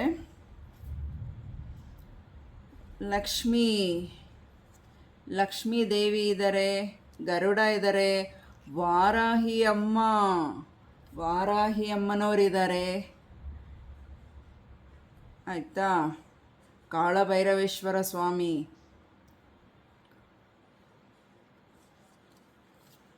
ಇಲ್ಲಿ ಅಮ್ಮ ವರಮಹಾಲಕ್ಷ್ಮಿ ತಾಯಿ ಏನು ಹೇಳ್ತಿದ್ದಾರೆ ಅಂದರೆ, ನೋಡಿ, ಶುಭ ಭಾಗ್ಯ ದೇವತೆ ಅಲ್ವಾ, ಎಲ್ಲರಿಗೂ ಶುಭ ಭಾಗ್ಯ ದೇವತೆ. ವರಮಹಾಲಕ್ಷ್ಮಿ ತಾಯಿ ಅಂದರೆ ತುಂಬ ಎಲ್ಲರಿಗೂ ಬೇಕು, ಯಾರಿಗೆ ಬೇಡ, ಪ್ರತಿಯೊಬ್ಬರಿಗೂ, ಶ್ರೀಮಂತರಿಗೂ, ಅವ್ರಿಗೆ ಎಷ್ಟು ಕೋಟಿ ಇದ್ದರೂ ಅವ್ರಿಗೂ ಬೇಕು. ತಪ್ಪು ಅಂದರೆ ಈ ರೌಡಿಸಮ್ ಮಾಡ್ತಾರಲ್ಲ ಅವರಿಗೂ ಬೇಕು. ತಪ್ಪಾಗಿ ಯಾರೂ ತಿಳಿಬೇಡಿ, ಇಲ್ಲಿರುವ ವಿಚಾರನ ತಿಳಿಸ್ತಾ ಇದ್ದೀನಿ ಮತ್ತು ಯಾರು ಅದನ್ನು ತಪ್ಪಾಗಿ ತಿಳ್ಕೊಳ್ಳೋದು ಬೇಡ. ಎಲ್ಲರಿಗೂ ಬೇಕು, ಯಾರಿಗೆ ಹಣ ಬೇಡ, ಎಲ್ಲರಿಗೂ ಬೇಕು. ಒಬ್ಬರು ಭಿಕ್ಷೆ ಬೇಡೋವ್ರಿಗೂ ಬೇಕು, ಸಣ್ಣ ವ್ಯಾಪಾರ ಮಾಡೋವರಿಗೂ ಬೇಕು, ಅಂಗಡಿಗಳಿಟ್ಕೊಂಡು ವ್ಯಾಪಾರ ಮಾಡೋವ್ರಿಗೂ ಬೇಕು, ಒಂದು ಫ್ಯಾಕ್ಟ್ರಿ ಮಾಡೋವ್ರಿಗೆ, ಒಂದು ಆಫೀಸುಗಳಿಟ್ಕೊಂಡು ಕಂಪ್ನಿಗಿಟ್ಕೊಂಡು ಮಾಡೋವ್ರಿಗೂ ಲಕ್ಷ್ಮೀ ಮಹಾತಾಯಿ ಜಗನ್ಮಾತೆ ಬೇಕು. ವರಮಹಾಲಕ್ಷ್ಮಿ ತಾಯಿ ಬೇಕಿರೋರ್ದು, ಎಲ್ಲರಿಗೂ ಬೇಕಿರೋದು. ಮತ್ತು ಯಾರೆಲ್ಲ ವರಮಹಾಲಕ್ಷ್ಮಿ ವ್ರತನ ಆಚರಣೆ ಮಾಡ್ತೀರಾ, ನೀನು 2 ತಿಂಗಳಿಗೆ ಶ್ರಾವಣ ಬರುತ್ತೆ. ವರಮಹಾಲಕ್ಷ್ಮಿ ತಾಯಿ ಚೆನ್ನಾಗಿ ಒಲಿದು ಬರಲಿ, ಎಲ್ರಿಗೂ, ಪ್ರತಿಯೊಬ್ಬರಿಗೂ ತಾಯಿ ಜಗನ್ಮಾತ ಒಲಿಲಿ ಅಂತ ಕೇಳ್ಕೊಳ್ತೀನಿ ನಾನು. ಯಾರಿಗೂ ಈ ಆಗಸ್ಟಿಂದ ಮುಂದಿನ ಆಗಸ್ಟ್ನವರೆಗೂ ಕೇಳ್ಕೊಳ್ಳೋಣ, ಪ್ರತಿದಿನ ಕೇಳ್ಕೊಳ್ಳೋಣ. ಆದರೆ ಈ ಆಗಸ್ಟ್ 2026ರಿಂದ 27 ಆಗಸ್ಟ್ರವರೆಗೂ ವರಮಹಾಲಕ್ಷ್ಮಿ ತಾಯಿ ಇದೇ ಧನಧಾನ್ಯ, ಸಿರಿ ಸಂಪತ್ತು, ಆರೋಗ್ಯ ಹೆಚ್ಚಾಗಿ ಕೊಟ್ಟು, ಕೆಟ್ಟ ಬುದ್ಧಿಗಳು ಯಾರಿಗೂ ಕೊಡ್ದಿರ, ಕೆಟ್ಟ ಬುದ್ಧಿಗಳು ಅಂದರೆ ಹೊಟ್ಟೆ ಕಿಚ್ಚಿರುತ್ತಲ್ಲ ಒಬ್ಬೊಬ್ಬರಿಗೆ, ಅವಳು ಹಂಗಾಗ್ಬಿಟ್ಲು, ಅವ್ನು ಹಂಗಾಗ್ಬಿಟ್ಟ, ಹೆಂಗಿದ್ಲು ಹೆಂಗಾಗ್ಬಿಟ್ಲು, ಈ ಒಂದು ದುರಾಲೋಚನೆ ಬಿಡಿ. ಅವ್ರವ್ರು ಪಡ್ಕೊಂಬಂದಿರೋದು ದೇವರು ಅದನ್ನು ಕೊಟ್ಟಾಗ ಅವ್ರು ಅನುಭವಿಸ್ತಾರೆ. ಅವರು ಹಂಗಾಗ್ಬಿಟ್ರು ಹಿಂಗಾಗ್ಬಿಟ್ಲು ಅಂತ ಆ ಯೋಚನೆ ಬಿಡಿ, ಅದೇ ಹೊಟ್ಟೆ ಕಿಚ್ಚು ಅಂತ ಹೇಳೋದು. ಅದನ್ನು ಬಿಟ್ಬಿಟ್ಟು ಫಸ್ಟು ನಿಮ್ಮ ಒಂದು ಬೌಂಡ್ರಿ ಏನಿದೆ, ಅವ್ರ ಮೇಲೆ ಹಂಗೆ ಹೊಟ್ಟೆ ಕಿಚ್ಚನ್ನ ಪಟ್ಟರೆ ನಮಗೇನು ಸಿಗುತ್ತೆ? ಫಸ್ಟು ನಮ್ಮ ಬೌಂಡ್ರಿಯಲ್ಲಿ ನಮ್ಮ ಕತೆ ಏನಿದೆ ಅದನ್ನು ಯೋಚನೆ ಮಾಡಬೇಕು. ಇಲ್ಲಿ ತೋರಿಸತ್ತೆ ಈ ರೀತಿ ಬೆರಳು ಅಲ್ವಾ, ಇನ್ನೊಂದು ಬೆರಳು ಹೆಂಗೆ ತೋರಿಸ್ತಾ ಇರುತ್ತೆ, ರಿಟರ್ನ್ ನಮಗೆ ಬರ್ತಾಯಿದೆ, ಈ ಬೆರಳು ರಿಟರ್ನ್ ಹಿಂಗೆ ಬರುತ್ತೆ ಅಲ್ವಾ. ಅದು ಹಿಂಗಿರೋದು ಹಿಂಗಿದೆ, ಸ್ವಲ್ಪ ಕ್ರಾಸ್ ಮಾಡಿದ್ರೆ ಹಿಂಗೆ ನಮಗೆ ಬರುತ್ತದು ಅಲ್ವಾ, ಕರೆಕ್ಟಾ? ಅದಕ್ಕೆ ಹೇಳೋದು, ಫಸ್ಟು ನಮ್ಮದು ಏನಿದೆ, ನಮ್ಮ ಕತೆ ಏನಿದೆ ಅದನ್ನು ನಾವು ನೋಡ್ಕೋಬೇಕು. ಎಷ್ಟು ಸಿರಿ ಸಂಪತ್ತಿದ್ರೂ ಸಾಲದು, ಎಷ್ಟು ಬಂದರೂ ತೃಪ್ತಿ ಇರಲ್ಲ ಮನುಷ್ಯನಿಗೆ, ಅದು ಗಂಡಸ್ಗಾಗಲಿ ಹೆಂಗಸ್ಗಾಗಲಿ ಯಾರಿಗೇ ಆಗಲಿ. ಆದರೆ ಈ ದುರಾಸೆ ಅನ್ನೋದು ತುಂಬ ಲಿಮಿಟಲ್ಲಿರಬೇಕು, ಆಸೆ ಇರಬೇಕು. ದುರಾಸೆ ಅನ್ನೋದಕ್ಕೆ ಹೋದರೆ ಅದು ಹೆಂಗಾದರೂ ಸರಿ, ನಾನು ಇಷ್ಟು ಕೊಟ್ಟಿದ್ದೀನಿ, ನೀನು ಇಷ್ಟೊಂದು ದುರಾಸೆ ಪಡ್ತೀಯ ಅಂದ್ಬಿಟ್ಟು ಒಂದೇ ಸತಿ ಕೆಳಗಡೆ ಬೀಳಿಸ್ತಾಳೆ ಲಕ್ಷ್ಮೀದೇವಿ. ಯಾರೆಲ್ಲ ಒಬ್ಬರು ಯಾರೋ ಅಂದಿದ್ರು ನನಗೆ, ಈಗ ನನಗೆ ನೆನಪಾಗ್ತಿದೆ, ನಾನು ನಿನ್ನ ದುಡ್ಡನ್ನ ಎಡಗಾಲಲ್ಲೂ ಮುಟ್ಟಲ್ಲ ಅಂತ ಹೇಳಿದರು, ಗೊತ್ತಾ. ಈಗ ಇಲ್ಲಿ ಅಮ್ಮ ಬಂದಿರೋದಕ್ಕೆ ಇವತ್ತು ಮಂಗಳವಾರ ಬೇರೆ, ನನಗೆ ಆ ಮನುಷ್ಯ ಅಂದಿದ್ದು ಕೂಡ ಮಂಗಳವಾರನೇ. ನಿನ್ನ ದುಡ್ಡು ಯಾವೊಳಗೆ ಬೇಕು, ನಾನು ನಿನ್ನ ದುಡ್ಡನ್ನ ಎಡಗಾಲಲ್ಲೂ ಮುಟ್ಟಲ್ಲ ಅಂತ. ಅಷ್ಟು ದೊಡ್ಡ ಮಾತು. ತಾಯಿ ವರಮಹಾಲಕ್ಷ್ಮಿ ಹಬ್ಬ ಅಂದರೆ ಹಬ್ಬಕ್ಕೆ ಹೆಣ್ಮಕ್ಳು ಗಂಡ್ಮಕ್ಳು ಎಲ್ಲ ಸೇರ್ಕೊಂಡು ಮಾಡೋರು. ಆಚರಣೆ ಚೆನ್ನಾಗಿ ಮಾಡ್ತಾರೆ, ಅಲಂಕಾರ ಮಾಡ್ತಾರೆ. ಹೀಗೆಲ್ಲ ಮಾಡೋಣ, ಹೋದ ವರ್ಷ ಹಂಗೆ ಮಾಡಿದ್ವಿ, ಈ ವರ್ಷ ಇನ್ನೂ ಚೆನ್ನಾಗಿ ಮಾಡಬೇಕು, ಇನ್ನೂ ಚೆನ್ನಾಗಿ ಮಾಡಿ ಅಮ್ಮ ತಾಯಿ ಜಾಸ್ತಿ ಸಿರಿ ಸಂಪತ್ತು ಕೊಡಲಿ, ಆಯುಷ್ಯ ಆರೋಗ್ಯ ಕೊಡಲಿ ಅಂತ ಎಷ್ಟೆಲ್ಲ ಮನೆ ಮಂದಿಯೆಲ್ಲ ಸೇರಿ ಮಾಡ್ತೀರಾ. ತಿಂಡಿಗಳು ಅಡುಗೆಗಳು ಎಲ್ಲ ನೈವೇದ್ಯ ಮಾಡಿ ಅಮ್ಮನಿಗೆ ಸಮರ್ಪಣೆ ಮಾಡ್ತೀರಾ. ಹಾಗೆ ಅಮ್ಮ ಕೊಟ್ಟಾಗ ನಾವು ಅಷ್ಟೇ ತಗ್ಗಿ ಬಗ್ಗಿ ತಗೋಬೇಕು. ಅದನ್ನು 1 ಸತಿ 2 ಸತಿ ಕೊಡ್ತಾಳೆ ಜೀವನದಲ್ಲಿ. ಆ 1 ಸತಿ 2 ಸತಿ ಯಾವಾಗ ಕೊಡ್ತಾರೋ ಗೊತ್ತಿಲ್ಲ. ನಾವು ಹುಟ್ಟಿದಾಗಿಂದ ಸಾಯೋ ಅಷ್ಟರಲ್ಲಿ 2 ಬಾರಿ ಕೊಡ್ತಾರೆ. ಯಾವ ದೇವರೇ ಆಗಲಿ, ಯಾವ ಹೆಂಗಸರಿಗಾಗಲಿ, ಯಾವ ಗಂಡಸರಿಗಾಗಲಿ, ಯಾರಿಗೇ ಆಗಲಿ, ಯಾವ ಜಾತಿಗೆ ಆಗಲಿ, ಅದನ್ನು ಕೊಟ್ಟಾಗ ಕಣ್ಣಿಗೊತ್ಕೊಂಡು ಜೀವನ ಸಾಗಿಸ್ಕೊಂಡು ಹೋಗಬೇಕು. ನೀನು ದೊಡ್ಡ, ನನಗೆ ಬೇಕಾಗಿಲ್ಲ, ನೀನು ಯಾವನು ಮುಟ್ತಾನೆ ಯಾವಳು ಮುಟ್ತಾಳೆ, ನಿನ್ನ ಎಡಗಾಲಲ್ಲಿ ದುಡ್ಡನ್ನ ತಗೊಂಡೋಗಂತ ಕಾಲ ಮೇಲೆ ಕಾಲು ಹಾಕ್ದವರು ಇವತ್ತು ಏನು ಮಾಡಿದ್ದಾರೆ ಗೊತ್ತಾ. ಅವ್ರಿಗೆ ಅನ್ಯಾಯ ಆಗ್ತಿದೆ ಅಂದ್ಬಿಟ್ಟು, ನನಗೆ ನ್ಯಾಯ ಸಿಗ್ತಿದೆ ಅಂದ್ಬಿಟ್ಟು, ಇಲ್ಲಿ ನಾನು ಸಡನ್ನಾಗಿ ನನ್ನ ಮ್ಯಾಟ್ರ್ ಎತ್ಕೊಂಡೆ, ತಪ್ಪಾಗಿ ತಿಳ್ಕೊಬೇಡಿ. ಇಲ್ಲಿ ಲಕ್ಷ್ಮಿ ವಿಚಾರಕ್ಕೆ ನಾನು ಹೇಳೋಕ್ಕೆ ಅವಕಾಶ ಆಯಿತು ಅಷ್ಟೇ. ಇದನ್ನು ನಾನು ಹೇಳೋದಕ್ಕೆ ಕಾರಣ ಏನು ಅಂದರೆ, ಯಾರೆಲ್ಲ ಪ್ರತಿಯೊಬ್ರಿಗೂ ಲಕ್ಷ್ಮೀ ಪೂಜೆ ಎಲ್ಲದೇ ಅಂಗಡಿಗಳಲ್ಲಾಗಲಿ, ವ್ಯಾಪಾರಗಳು ಮಾಡೋ ಸ್ಥಳದಲ್ಲಿ, ಆಫೀಸುಗಳಲ್ಲಿ, ಫ್ಯಾಕ್ಟ್ರಿಗಳಲ್ಲಿ ಎಲ್ಲ ಯಾವ್ಯಾವ ದೇವ್ರದ್ದು ಫೋಟೋ ಇಡ್ತಾರೆ, ಗಣೇಶ, ಲಕ್ಷ್ಮಿ, ಸರಸ್ವತಿ. ಕಾರಣ ಏನು, ಮೊದಲನೇ ಆಶೀರ್ವಾದ ಗಣೇಶಂದಿರಬೇಕು, ಲಕ್ಷ್ಮಿ ಆಶೀರ್ವಾದ ಚೆನ್ನಾಗಿರಬೇಕು, ಸರಸ್ವತಿ ಆಶೀರ್ವಾದ ಜ್ಞಾನ ಚೆನ್ನಾಗಿರಬೇಕು, ನೆನಪಿನ ಶಕ್ತಿ ಚೆನ್ನಾಗಿ ಸರಸ್ವತಿ ಕೊಡಬೇಕು. ಅವರ ಕೃಪೆಯಿಂದ, ಈ ಮೂವರು ಕೃಪೆಯಿಂದ ನಮ್ಮ ಕೆಲಸ ಕಾರ್ಯಗಳು ಕ್ಷೇಮವಾಗಿ ಸಮಾಧಾನವಾಗಿ ಒಳ್ಳೆ ರೀತಿಯಾಗಿ ಸಾಗತ್ತೆ ಅಂತ ಅರ್ಥ ಅಲ್ವಾ. ಹಾಗಿರಬೇಕಾದ್ರೆ ಈ ಒಂದು ಕಥೆಗೆ ನಾನು ಹೇಳಕ್ಕೆ ಬಂದಿದ್ದು, ಎಷ್ಟು ನಾವು ನಮ್ಮ ಬಾಯಲ್ಲಿ ಮಾತು ಬರುತ್ತೆ ಅಂತ ಹೇಳೋದು ಮುಖ್ಯ ಅಲ್ಲ, ನಾವು ಹೇಳಿದ್ಮೇಲೆ ಅದನ್ನು ನಡ್ಕೊಳ್ಳೋದು ತುಂಬ ಮುಖ್ಯ. ಈಗ ನಾವು ಎಡಗಲ್ಲಲ್ಲಿ ಯಾವಳು ಬೇಕು ಅಂತ ಹೇಳಿಬಿಟ್ರಲ್ವಾ, ಇವತ್ತೇನಾಗಿದೆ ಗೊತ್ತಾ, ಅವ್ರಿಗೆ ಅನ್ಯಾಯ ಆಗ್ತಿದೆ, ನನಗೆ ನ್ಯಾಯ ದೇವ್ರು ಕೊಡ್ತಾವನೆ ಅಂದ್ಬಿಟ್ಟು ಎಲ್ಲ ಕಡೆ ಎಷ್ಟು ಜನಗಳ ಹತ್ರ ಬೇಕೋ ವಾಮಾಚಾರಗಳು ಮಾಡಿಸೋದೇನೋ, ಮಠ ಮಂತ್ರ ಮಾಡಿಸೋದೇನೋ, ಫಿನಿಶ್ ಮುಗಿಸ್ಬಿಡ್ಬೇಕು ನನ್ನ ಅಂತ ಆ ಲೆವೆಲ್ ಮಾಡಿ ಇಡ್ತಾ ಇದ್ದಾರೆ. ನಾನು ಯಾವುದೇ ಕಾರಣಕ್ಕೂ ಲಕ್ಷ್ಮೀ ದೇವಿಗೆ ಅವಮಾನ ಮಾಡಿಲ್ಲ ಆಯಿತಾ. ಆದರೆ ಜಾಸ್ತಿ ಬಾಮ್ಮ ಅಂತ ನಾನು ಕರಿತಾ ಇಲ್ಲ. ನನಗೇನು ಹುಟ್ಟಿದಾಗ ಏನು ಕೊಟ್ಟಿದ್ದಾರೆ ದೇವರು, ಅದನ್ನೇ ಉಳಿಸ್ಕೊಂಡು ಹೋಗೋಷ್ಟು ಶಕ್ತಿ ಕೊಟ್ಟಿದ್ದಾರೆ. ಅದರಲ್ಲಿ ಹೊಟ್ಟೆ ಕಿಚ್ಚು ಪಟ್ಕೊಂಡು ಆ ಥರ ದುರಹಂಕಾರದ ಮಾತುಗಳು ಮಾತಾಡಿದ್ರೆ ಖಂಡಿತ ಯಾವ ರೀತಿ ತಿರುಗೇಟು ಕೊಡ್ತಾಳೆ ಅನ್ನೋದು ಗೊತ್ತಿಲ್ಲ. ನೋಡಿ, ಎಷ್ಟು 1,000 ರೂಪಾಯಿ ಸಂಪಾದನೆ ಮಾಡಿದ್ರು ಒಂದು ದಿನಕ್ಕೆ 10,000 ಸಂಪಾದನೆ ಮಾಡಿದ್ರು, ಒಂದು ದಿನಕ್ಕೆ 10 ಲಕ್ಷ ಸಂಪಾದನೆ ಮಾಡಿದ್ರು ದುಡ್ಡೇನೆ. ಆದರೆ ಆ ದುಡ್ಡು 1 ರೂಪಾಯಿ ಒಂದು ಸೀರಿಯಲಲ್ಲಿ 1 ರೂಪಾಯಿ ಹಿಂಗೆ ಅಂದ್ಬಿಟ್ಟು ಅವರು ಯಾವುದೋ ಒಂದು ಸೀರಿಯಲಲ್ಲಿ 1 ರೂಪಾಯಿಗಿರೋ ಬೆಲೆ ಬೇರೆದಕ್ಕಿಲ್ಲ ಅಂದ್ಬಿಟ್ಟು ಅಷ್ಟು ಗೌರವ ಕೊಡ್ತಾರೆ. ಆಮೇಲೆ ಇನ್ನೊಂದು, ನಾವು ದಕ್ಷಿಣೆ ಕೊಡಬೇಕಾದ್ರೆ, ಯಾರಿಗಾದರೂ ಕೊಡಬೇಕಾದ್ರೆ, ಇಲ್ಲ ಏನಾದರೂ ವ್ಯವಹಾರಗಳು ಮಾತಾಡಬೇಕಾದ್ರೆ, ಆಮೇಲೆ ಒಂದು ಬ್ರಾಹ್ಮಣರಿಗೆ ದಾನ ಕೊಡಬೇಕಾದ್ರೆ 1 ರೂಪಾಯಿನ ಸೇರಿಸಿ ಕೊಡಿ ಅಂತ ಬ್ರಾಹ್ಮಣರು ಹೇಳ್ತಾರೆ. ಕೆಲವರು ಹೇಳಲ್ಲ, ಮುಂಚೆ ಹೇಳೋರು, ಕೆಲವರು ಈಗ ಹೇಳಲ್ಲ. ಆದರೆ ಗೊತ್ತಿದ್ದರೂ ಅವ್ರು ಹೇಳೋಷ್ಟು ಅಲ್ಲಿ ಸಮಯ ಸಂದರ್ಭ ತಾಳ್ಮೆ ಸಿಗದೇ ಇರೋ ಕಾರಣಕ್ಕೆ ಅವರು ಪಾಪ ಅವಕಾಶ ಸಿಗದೇ ಇರೋ ಕಾರಣಕ್ಕೆ ಹೇಳೋಕ್ಕಾಗ್ತಾ ಇಲ್ಲ ಅನಿಸತ್ತೆ. ಬ್ರಾಹ್ಮಣರು ಹೇಳೋರು ಮುಂಚೆ 1 ರೂಪಾಯಿ ಸೇರಿಸಿ ಇಟ್ಟು ಕೊಡಮ್ಮ, ವಿಷ್ಣು ಹತ್ರ ಹೋಗಿ ಸೇರತ್ತಾ 1 ರೂಪಾಯಿ, ನೀವು ಕೊಡೋದು ಈ ದುಡ್ಡು ನನಗೆ ನನ್ನ ಪೂಜಾ ಕೆಲಸಗಳಿಗೆ ಸೇರುತ್ತೆ, ಈ ದುಡ್ಡು ಆ 1 ರೂಪಾಯಿ ನೀವು ಕೊಡ್ತೀರಲ್ಲ ವಿಷ್ಣು ಹತ್ರ ಹೋಗಿ ಸೇರುತ್ತೆ, ಅದು ನಿಮ್ಮ ಹತ್ರ ಕಾಪಾಡೋದು ನಿಮ್ಮನ್ನು ಅಂತ.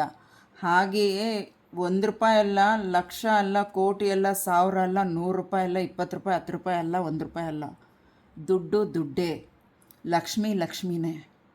ನಮಗೆ ಮಾತು ಬರುತ್ತೆ, ನಮಗೆ ಸಾಮರ್ಥ್ಯ ಇದೆ, ಸಾಮರ್ಥ್ಯ ಇದೆ, ಆಮೇಲೆ ಯುದ್ಧ ಆಯುಧಗಳು ಮಾಡ್ತೀವಿ, ರೌಡಿಸಮ್ ಮಾಡ್ತೀವಿ, ಯುದ್ಧಕ್ಕೂ ರೆಡಿ, ಎಲ್ಲದಕ್ಕೂ ಸೈ ಅಂತ ನಿಂತರೆ ಫಸ್ಟ್ ಈಕೆ ಇರಬೇಕು, ಮಹಾತಾಯಿ ಜಗನ್ಮಾತೆ ವರಮಹಾಲಕ್ಷ್ಮಿ ಈಕೆ ಇರಬೇಕು. ಈಕೆ ಇದ್ದರೆ ಪ್ರತಿಯೊಂದರಲ್ಲೂ ಗೆಲುವು. ಮಾತು ಆಡಿದ್ರೆ ಹೋಯ್ತು, ಮುತ್ತು ಹೊಡೆದ್ರೆ ಹೋಯ್ತು. ಯೋಚನೆ ಮಾಡಿ ಮಾತಾಡಬೇಕು. ಇದು ಎಲ್ಲರಿಗೂ ಅಲ್ಲ, ಈ ಒಂದು ನನಗಾಗಿದ್ದು ಒಂದು ಅನುಭವ ಹೇಳಿದ್ದು, ಇದು ಎಲ್ಲರಿಗೂ ಅಲ್ಲ, ಈ ಒಂದು ಸಂಬಂಧಪಟ್ಟವ್ರಿಗೆ ಮಾತ್ರ. ಎಲ್ಲರೂ ನನಗೇ ಹೇಳ್ತಿದ್ದಾರೆ ಅಂತ ಭಾವಿಸ್ಬೇಡಿ, ಇದು ಯಾರಿಗೆ ಆಗತ್ತೆ ಅವ್ರಿಗೆ ಮಾತ್ರ. ಇಲ್ಲಿ ಗರುಡ ದೇವ ಬರ್ತಾ ಇದ್ದಾರೆ, 2ನೇದು 6ನೇ ಭಾಗದಲ್ಲಿ ಏನು ಹೇಳ್ತಾ ಇದ್ದಾರೆ ಅಂದರೆ, ಸ್ವಾಮಿ ಕೈಯಲ್ಲಿ ಕಳಶ ಇದೆ, ಗರುಡದೇವ ಕೈಯಲ್ಲಿ ಕಳಶ ಹಿಡ್ಕೊಂಡು ವಿಷ್ಣು ದೇವನಿಗೆ ವಾಹನ ಅಲ್ವಾ, ವಿಷ್ಣುಗೆ ತುಂಬ ಅವ್ರ ಹತ್ರ ಸೇವಕರಾಗಿ ಮಾಡೋ ಭಾಗ್ಯ, ಅವರು ಎಷ್ಟು ಅದೃಷ್ಟ ವಿಷ್ಣು ದೇವ್ರ ಹತ್ರ. ಅವರು ವಾಹನ ಓಡಿಸೋರು, ಯಾರ್ಯಾರು ಗಾಡಿಗಳು ಓಡಿಸ್ತೀರಾ ಅವರು ಹುಷಾರಾಗಿ ನೋಡಿಕೊಂಡು ಗಾಡಿನ ಓಡಿಸಿ. ಎಲ್ಲೋ ಮಾತಾಡಿಕೊಂಡು, ಎಲ್ಲೋ ಯೋಚನೆ ಮಾಡಿಕೊಂಡು, ಏನೋ ಮಾತಾಡಿಕೊಂಡು ಗಾಬರಿಯಾಗಿ ಗಾಡಿ ಓಡಿಸ್ಬೇಡಿ. ಗರುಡ ದೇವ ಆಶೀರ್ವಾದ ಇದೆ. ವಾಹನ ಓಡಿಸೋದನ್ನು ನೋಡಿಕೊಂಡು ಗಮನ ಇಟ್ಟು ಓಡಿಸಿ. ನಿಮಗೇನೋ ಸಡನ್ನಾಗಿ ಫೋನ್ ಬಂತು ಅಂದರೆ ದಯವಿಟ್ಟು ಗಾಡಿ ಸೈಡಿಗೆ ನಿಲ್ಲಿಸ್ಬಿಟ್ಟು 1 ನಿಮಿಷ ಮಾತಾಡಿಬಿಟ್ಟು, ಅರ್ಜೆಂಟ್ ಇತ್ತು ಅಂದ್ರೆ ಆಗಲೇ ಮಾತಾಡಿ, ಇಲ್ಲ ಪರವಾಗಿಲ್ಲ ಆಮೇಲೆ ನಾನು ಮಾಡ್ತೀನಿ 10 ನಿಮಿಷ ಅಂತ ಹೇಳಿಬಿಟ್ಟು ನಿಮ್ಮ ಕೆಲಸದ ಮೇಲೆ ಪ್ರಯಾಣ ಮುಂದುವರಿಸಿ. ಇಲ್ಲಿ ಗರುಡ ದೇವ ವಿಷ್ಣುಗೆ ತೀರ್ಥ ತರ್ತಾ ಇರೋದು ಶುಭ ಸುದ್ದಿ. ಯಾರೆಲ್ಲ ದೇವಸ್ಥಾನಗಳು ಹೋಗ್ತಿರೋ, ಕೆಲವರು ತೀರ್ಥ ತೊಗೊಳ್ದಿರ ಮಂಗಳಾರತಿ ತೊಗೊಂಡು ಪ್ರದಕ್ಷಿಣೆ ಹಾಕ್ಬಿಡೋಣಪ್ಪ ಟೈಮ್ ಆಗೋಯ್ತು ಅಂತ ಪ್ರದಕ್ಷಿಣೆ ಹೋಗೋದಕ್ಕೆ ಹೋಗ್ಬಿಡ್ತಾರೆ. ಹಂಗೆ ಮಾಡಬೇಡಿ. ಪ್ರದಕ್ಷಿಣೆ ಹಾಕಿ ಫಸ್ಟು ದೇವ್ರ ದರ್ಶನ ಆಯಿತಾ, ಮಂಗಳಾರತಿ ಕೊಟ್ರ, ತೀರ್ಥ ತಗೊಳ್ಳಿ, ಕುಂಕುಮ ಕೊಟ್ರ, ಹಣೆಗೆ ಇಟ್ಕೊಳ್ಳಿ. ಆ ಕುಂಕುಮನೂ ಕೂಡ ಕೆಲವರು ಸುಮಾರು ಕಡೆ ನೋಡಿರ್ತೀವಿ, ನೀವು ಎಲ್ಲರೂ ನೋಡಿರ್ತೀರ. ಆ ಕುಂಕುಮ ಕೊಡೋದನ್ನು ಒಂದು ಚಿಕ್ಕ ಪೇಪರ್ ತೊಗೊಂಡೋಗಿರಿ, ಅದರಲ್ಲಿ ಪಟ್ನ ಕಟ್ಕೊಂಡು ಪ್ರತಿದಿನ ಇಟ್ಕೊಳ್ಳಿ. ಮತ್ತು ಇನ್ನೇನಕ್ಕೆ ಹೋಗ್ತೀರಾ ದೇವಸ್ಥಾನಕ್ಕೆ? ನೀವು ಆಶೀರ್ವಾದ ದೇವರು, ಅಪ್ಪ ಇವತ್ತಿನ ಕೆಲಸ ಹಿಂಗೆ ಆಗಬೇಕಪ್ಪ, ಅಪ್ಪ ನಾನು ಇಂಥ ಕೆಲಸ ಅಂದ್ಕೊಂಡಿದ್ದೀನಪ್ಪ, ನಡೆಸ್ಕೊಡಪ್ಪ, ಕಾಪಾಡಪ್ಪ ಅಂತ ತಾನೇ ಬೇಡ್ಕೊಳಕ್ಕೆ ಹೋಗ್ತೀರಾ? ಹಾಗಿರ್ಬೇಕಾದ್ರೆ ನೀವು ಆ ಆಶೀರ್ವಾದನ ಕೇಳಕ್ಕಂತ ಹೋದಾಗ ನೀವು ಅದನ್ನು ಬಿಟ್ಬಿಟ್ಟು ಅಲ್ಲಿ ದೇವರ ಆಶೀರ್ವಾದ ಕೊಟ್ಟಿರೋದನ್ನು ತೀರ್ಥನೂ ತೊಗೊಳ್ದಿರ, ಕುಂಕುಮನೂ ತೊಗೊಂಡು ಒಂದು ಸ್ವಲ್ಪ ಇಟ್ಕೊಂಡು ಮಿಕ್ಕಿದ್ದನ್ನಲ್ಲಿ ಅಲ್ಲೇ ಬಿಡ್ತೀರ. ನಿಮ್ಮ ಕೇಳಿದ ವರನ ಕೊಟ್ಟಿರ್ತಾನೆ ಭಗವಂತ. ಏನು ಎದುರುಗಡೆ ಬಂದು ಆಶೀರ್ವಾದ ನಮಗೆ ಮಾಡೋಷ್ಟು ಪುಣ್ಯವಂತರ ನಾವು ಮನೋರು? ಅಷ್ಟು ಪುಣ್ಯ ಮಾಡಿರ್ತೀವ ಮಾನವರು ನಾವು? ಇಲ್ವಲ್ಲ. ಇಲ್ಲಿ ತೀರ್ಥ ತಗೊಂಡು ಸ್ವೀಕರಿಸಿ, ಮತ್ತು ತೀರ್ಥನ ಮನೆಯೆಲ್ಲ ಪ್ರೋಕ್ಷಣೆ ಮಾಡಿ, ನಿಮ್ಮ ಯಾರೆಲ್ಲ ಸ್ವಂತ ನಿಮ್ಮ ಆಫೀಸುಗಳಿದೆ, ಅಂಗಡಿಗಳು ಇಟ್ಕೊಂಡಿದ್ದೀರಾ, ಫ್ಯಾಕ್ಟ್ರಿಗಳು ಇಟ್ಕೊಂಡಿದ್ದೀರಾ, ತೀರ್ಥನ ತಗೊಂಡು ಪ್ರೋಕ್ಷಣೆ ಮಾಡಿ. ಎಲ್ಲ ಕಡೆನೂ ಒಳ್ಳೆಯದಾಗತ್ತೆ. ಏನಾದರೂ ಕೆಟ್ಟದಿದ್ದರೆ ಅದು ಹೋಗುತ್ತೆ ಅಂತ ಹೇಳ್ತಾರೆ ಬ್ರಾಹ್ಮಣರು. ಆಮೇಲೆ ಆ ಕುಂಕುಮನೂ ಅಷ್ಟೇ, ದಯವಿಟ್ಟು ಅದೊಂದು ಚಿಕ್ಕ ಪೇಪರ್ ಏನಾದರೂ ಇಟ್ಕೊಳ್ಳಿ. ಒಂದು ಈಗ ಸಾಧಾರಣ ಎಲ್ಲ ಕಡೆನೂ ಇವಾಗ ಎಲ್ಲ ಕಡೆ ಸಿಗುತ್ತೆ ಜಿಪ್ ಲಾಕ್ ಕವರು, ಅದನ್ನು ಇಟ್ಕೊಳ್ಳಿ. ಅದರಲ್ಲಿ ಹಾಕ್ಕೊಂಡು ಪ್ರತಿದಿನ ಇಟ್ಕೊಳ್ಳಿ, ಬೆಳಗ್ಗೆ ಸಾಯಂಕಾಲ ಇಟ್ಕೊಳ್ಳಿ. ಅದರಷ್ಟು ಆಶೀರ್ವಾದ ನೀವು ಕೇಳ್ಕೊಂಡಿದ್ದ ವರನ ನೆರವೇರುತ್ತೆ. ನೀವು ಅಲ್ಲಿ ಕೊಡೋ ಆಶೀರ್ವಾದನ ಅಲ್ಲೇ ತೀರ್ಥ ಬಿಟ್ಬಿಡ್ತೀರ, ಅಲ್ಲೇ ಕುಂಕುಮನ ಬಿಟ್ಬಿಡ್ತೀರ, ಹೋಯ್ತು. ನೀವು ಹೋಗಲ್ಲಿ ದೇವಸ್ಥಾನಕ್ಕೆ ಪ್ರದಕ್ಷಿಣೆ ಹಾಕಿದ್ದು ಹೋಯ್ತು, ದೇವ್ರ ದರ್ಶನ ಮಾಡಿದ್ದು ಹೋಯ್ತು, ನೀವು ಅಲ್ಲಿ ಕೇಳ್ಕೊಂಡಿದ್ದು ಹೋಯ್ತು. ಒಳಗಡೆ ಒಂದು ಮನಸ್ಸಲ್ಲಿ 2 ಯೋಚನೆ ಇಟ್ಕೋಬೇಡಿ. ಅಯ್ಯೋ ಅವ್ನು ಹಂಗಾಗ್ಬಿಟ್ಟ, ನಾನು ಹಿಂಗಾಗಿಲ್ಲ, ನಾನು ಹಿಂಗಿದ್ದೀನಿ, ನಾನು ಯಾವಾಗ ನಾನು ಹಿಂಗಿದ್ದೀನಿ ತಂದೆ. ಅವ್ರು ಬೇರೆಯವ್ರ ಕತೆ ನನಗೆ ಬೇಡ, ನಾನು ಹಿಂಗಿದ್ದೀನಿ, ನಾನು ಮುಂದೆ ಹಿಂಗಿರಬೇಕು, ಅದಕ್ಕೇನು ದಾರಿ ತೋರಿಸು ಅಂತ ಕೇಳಿ, ನಿಮ್ಮ ಫಲ ಖಂಡಿತ ಸಿಗತ್ತೆ. ಇಲ್ಲಿ ನಮಗೇನು ಹೇಳಿಸ್ತಾ ಇದ್ದಾರೆ ಅದನ್ನು ನಾವು ಹೇಳ್ತೀವಿ. ಅದನ್ನು ಯಾರು ದಯವಿಟ್ಟು ತಪ್ಪಾಗಿ ತಿಳಿಯೋದು ಬೇಡ. ವಾರಾಹಿ ಅಮ್ಮ ನೋಡಿ, ನೇಗಿಲು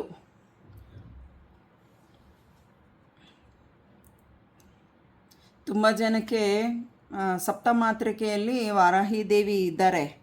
ಆದರೆ ಎಷ್ಟೋ ಜನಕ್ಕೆ ಸಪ್ತಮಾತೃಕೆ ದೇವಿಗಳು ಇದ್ದಾರೆ ಅನ್ನೋದು ಗೊತ್ತಿತ್ತು, ವಾರಾಹಿ ದೇವರು ಯಾರು ಅನ್ನೋದು ಕೂಡ ಗೊತ್ತಿರಲಿಲ್ಲ. ನೋಡಿ, ವಾರಾಹಿ ಅಮ್ಮ ಕಾಣಿಸ್ತಿದ್ಯಾ? ನೋಡಿ, ಇಲ್ಲಿ ವಾರಾಹಿ ಅಮ್ಮ ಬಂದಿರೋದು ಎಷ್ಟು ಆಶೀರ್ವಾದ ಇದೆ ಗೊತ್ತಾ?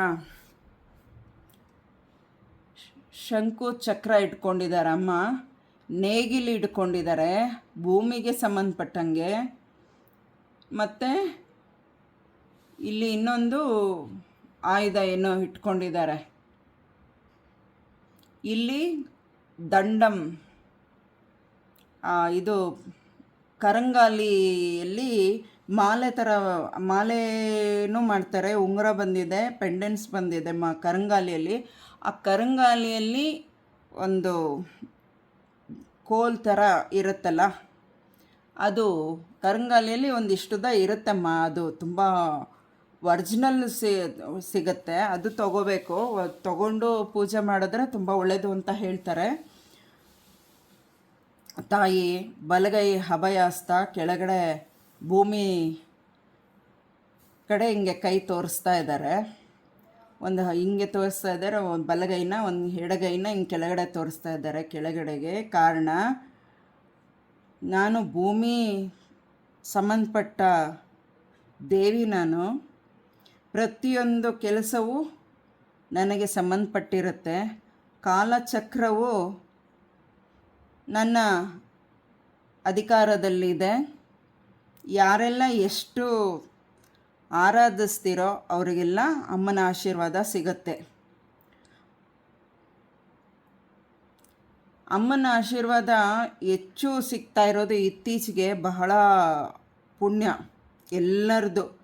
ಏಕೆಂದರೆ ಅಮ್ಮನ ವಾರಾಹಿ ದೇವಿ ಇದ್ದಾರೆ ಅನ್ನೋದು ಸಪ್ತಮಾತೃಕೆಯಲ್ಲಿ ಇದ್ದಾರೆ ಅಂತ ಗೊತ್ತಿತ್ತು, ಆದರೆ ಇಷ್ಟು ಅಮ್ಮನ ಪವಾಡ ಶಕ್ತಿ ಇದೆ ಅಂತ ಎಷ್ಟು ಜನಕ್ಕೂ ಗೊತ್ತಿರಲಿಲ್ಲ. ಈಗ ಯಾರ್ಯಾರು ತಿಳ್ಕೊಂಡಿದ್ದಾರೆ, ತಮಿಳ್ನಾಡು, ಕೇರಳ, ಕರ್ನಾಟಕ, ತೆಲುಗು, ಆಂಧ್ರ, ಸುಮಾರು ದೇಶಗಳಲ್ಲಿ, ಎಲ್ಲ ದೇಶಗಳಲ್ಲೂ ಈ ವಾರಾಹಿ ಅಮ್ಮನ ಬಗ್ಗೆ ಎಷ್ಟು ಪ್ರಸಿದ್ಧಿ ಆಗ್ತಿದೆ, ಅಮ್ಮನ ಮಹಿಮೆ ಅಷ್ಟು ಏನು ಹೇಳೋದು, ಪ್ರಚಾರಗಳಾಗ್ತಿದೆ ಅಮ್ಮನ ಮಹಿಮೆಗಳು.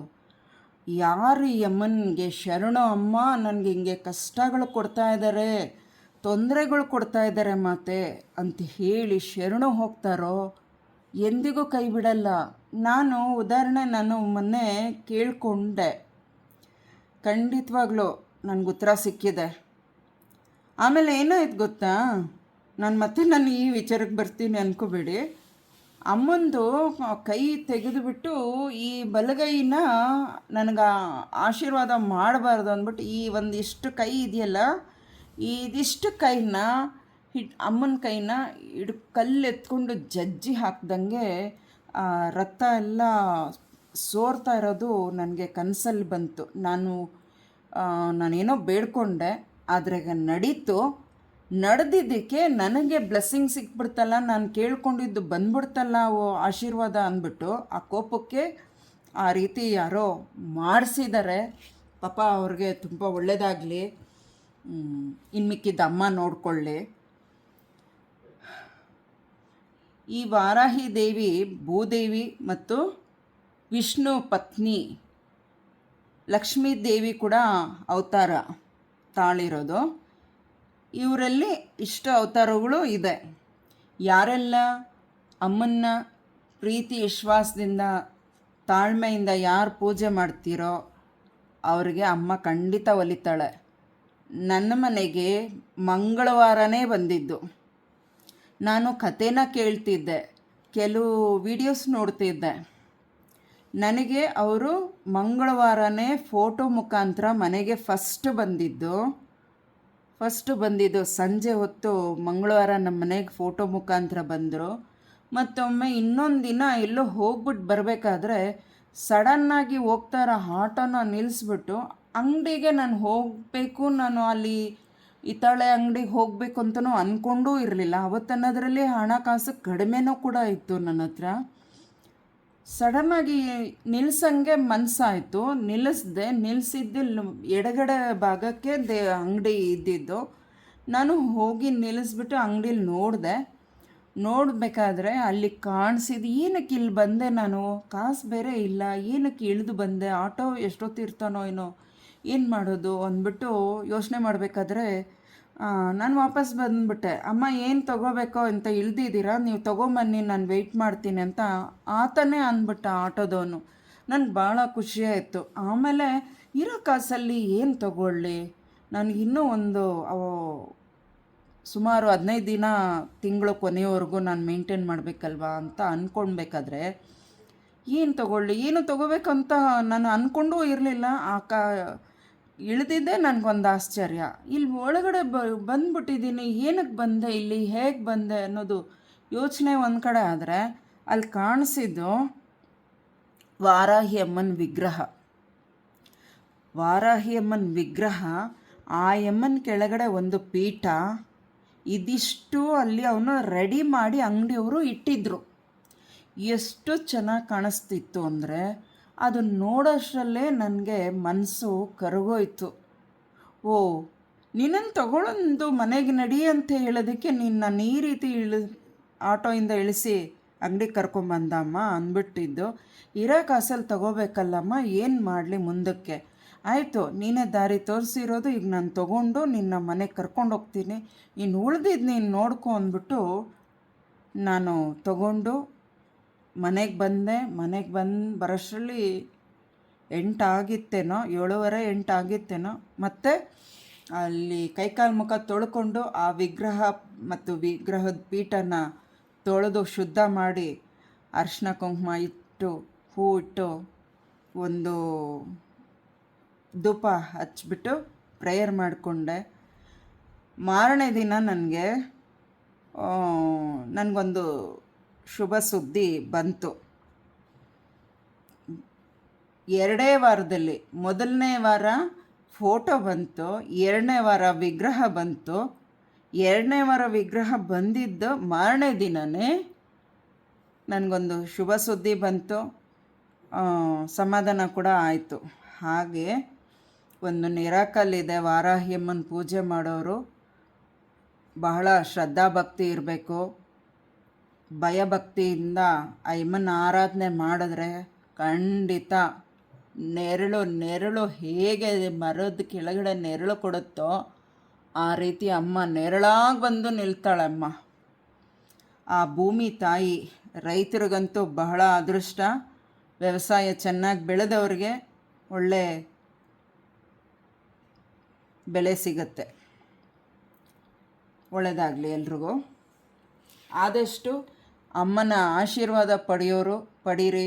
ಅವ್ರನ್ನ ಮನೆಯಲ್ಲಿ ಫೋಟೋ ಇಟ್ಟು ಪೂಜೆ ಮಾಡಬೇಕಾ ಬೇಡವಾ ಅದೆಲ್ಲ ಏನೂ ಇಲ್ಲ. ನೀವು ಪ್ರತಿದಿನ ಏನು ದೇವ್ರ ಮನೆ ಒಳಗಡೆ ಕೂತಿರ್ತೀರಾ? ಇಲ್ಲ ಅಲ್ಲ. ಇಷ್ಟ ಇರೋರು ನೀವು ಅಮ್ಮಂದು ಫೋಟೋ ಚಿಕ್ಕದಾದರೂ ಸರಿ, ನಿಮಗಿಷ್ಟ ಆದರೆ ನೀವು ಇಷ್ಟಪಡೋದಕ್ಕಿಂತ ಅಮ್ಮನೇ ನಿಮ್ಮ ಮನೆಗೆ ಬರಬೇಕು. ಅವರಾಗಿ ನಿಮ್ಮ ಮನೆಗೆ ಬಂದರೆ ಅದರಷ್ಟು ಆಶೀರ್ವಾದ ಸಂತೋಷ ಮತ್ತೊಂದಿಲ್ಲ. ಆದಷ್ಟು ಈ ಮಾತೆ ವಾರಾಹಿ ಜಗನ್ಮಾತೆನ ಪೂಜಿಸೋದಕ್ಕೆ ಇಷ್ಟಪಡೋದಕ್ಕೆ ಪ್ರಯತ್ನ ಮಾಡಿ. ಯಾರಿಗೆಲ್ಲ ಈ ವಾರಾಹಿಯಮ್ಮ ಮನೆಗೆ ಸೇರಿ ಅವ್ರಿಗೆ ಅಷ್ಟೈಶ್ವರ್ಯ ಆಯುಷು ಆರೋಗ್ಯ ಹೆಚ್ಚಾಗಿ ಕೊಡಲಿ, 100 ಕಾಲ ಆಯುಷು ಆರೋಗ್ಯ ಕೊಡಲಿ ಅಂತ ಕೇಳ್ತಾ ಇವರು ವಿಚಾರದಲ್ಲಿ ಇಷ್ಟಕ್ಕೆ ಬಿಡ್ತೀನಿ.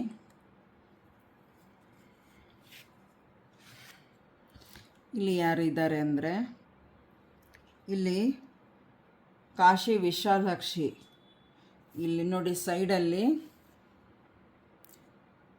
ಕಾಳಭೈರವ ಸ್ವಾಮಿ ಇದ್ದಾರೆ. ಕಾಳಭೈರವ ಸ್ವಾಮಿ ಇಲ್ಲಿದ್ದಾರೆ. ಅಮ್ಮ ಕಮಂಡಲ ಇಟ್ಕೊಂಡಿದ್ದಾರೆ. 2 ಕಮಲಗಳಲ್ಲಿ ಒಂದು ಕಡೆ ಲಿಂಗ, ಇನ್ನೊಂದು ಕಡೆ ಬ್ರಹ್ಮ ಅನಿಸುತ್ತೆ. ಕಮಲ 2 ಕೈಯಲ್ಲಿ ಹಿಡ್ಕೊಂಡಿದ್ದಾರಲ್ಲ ಅಮ್ಮ, ಅದರಲ್ಲಿ ಅವರು ಈ 2 ದೇವರುಗಳು ಕೂಡ ಅಲ್ಲಿ ಇದ್ದಾರೆ. ಅದರಲ್ಲಿ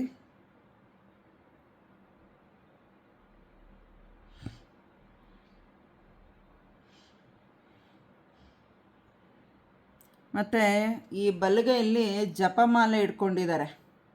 ಬಲಗೈಯಲ್ಲಿ ಜಪಮಾಲೆ ಇಟ್ಕೊಂಡಿದ್ದಾರೆ. ಯಾರೆಲ್ಲ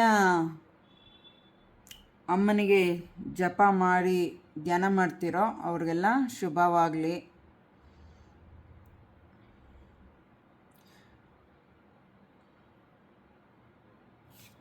ಕಾಶಿ ವಿಶಾಲಾಕ್ಷಿ ಅಮ್ಮ ಸ್ವತಂತ್ರ ದೇವತೆ. ಯಾರೆಲ್ಲ ಸ್ವತಂತ್ರವಾಗಿ ಜೀವನ ಮಾಡಲಿಕ್ಕೆ ಎಲ್ರಿಗೂ ಅವಕಾಶ ಕೊಟ್ಟಿದ್ದಾರೆ, ಅದನ್ನು ಉಪಯೋಗಿಸ್ಕೊಳ್ಳಿ. ದುರುಪಯೋಗ ಮಾಡಿಕೊಂಡು ಜೀವನನ ಇದು ಮಾಡಬೇಡಿ. ಆದಷ್ಟು ಕಾಶಿ ವಿಶಾಲಾಕ್ಷಿ ಅಮ್ಮನಿಗೆ ಯಾರೆಲ್ಲ ಹರಕೆಗಳಿಟ್ಕೊಂಡಿದ್ದೀರೋ ಹರಕೆ ತೀರಿಸಿ. ಆಮೇಲೆ ಕಾಲಭೈರವೇಶ್ವರ ಸ್ವಾಮಿಗೆ ಯಾರೆಲ್ಲ ಹರಕೆಗಳು ಇಟ್ಕೊಂಡಿದ್ದೀರೋ ಅವರು ಹರಕೆಗಳನ್ನ ತೀರಿಸಿ ಅಂತ ಇಲ್ಲಿ ಹೇಳ್ತಾ ಇದೆ.